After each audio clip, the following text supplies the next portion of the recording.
വിശുദ്ധ പത്രോസിന്റെ പിൻഗാമിയായി ലയോ 14 പാപ്പ തന്റെ പൊന്തിഫിക്കേറ്റ് യാത്ര ആരംഭിക്കുമ്പോൾ തങ്ങളുടെ ഇടയനായി ആത്മീയ പിന്തുണയൊരുക്കി ഒരുപറ്റം കത്തോലിക്ക സംഘടനകൾ അഡോറേഷൻ ഫൗണ്ടേഷൻ, കമ്മ്യൂണിറ്റി റെജീന ഡെല്ലി പീസുമായി ചേർന്ന് 1 മില്യൺ ദിവ്യകാരുണ്യ ആരാധനയുടെ തിരുമണിക്കൂറുകളാണ് ആഗോള സഭയുടെ അമരക്കാരനായി ഒരുക്കുന്നത്.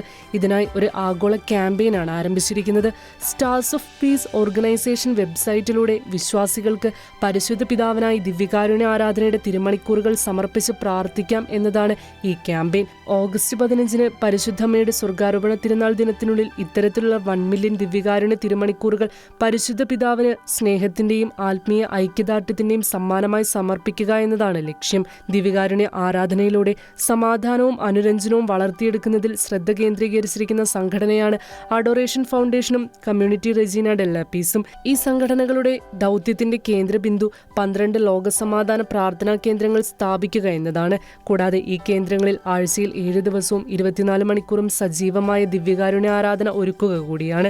ഈ 12 കേന്ദ്രങ്ങളിൽ 7 എണ്ണം ബെത്ലഹേം, കസാക്കിസ്ഥാൻ, പോളണ്ട്, ദക്ഷിണ കൊറിയ എന്നിവയുൾപ്പെടെയുള്ള സ്ഥലങ്ങളിൽ ഇതിനകം 24 മണിക്കൂറും ആരാധന നൽകുന്നു.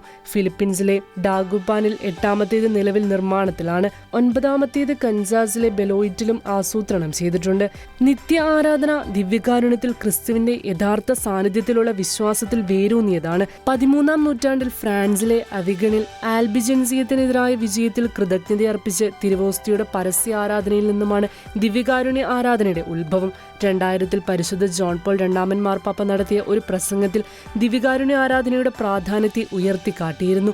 പരിശുദ്ധ കുർബാനയുടെ ധ്യാനത്തിലൂടെ ലോകത്തിന്റെ രക്ഷയ്ക്കായി തന്റെ ശരീരവും രക്തവും പങ്കുവെച്ച രക്ഷകനെ അനുകരിക്കാൻ നാം പഠിക്കുന്നുവെന്ന് വിശുദ്ധ ജോൺ പോൾ 2 പാപ്പ പറഞ്ഞു.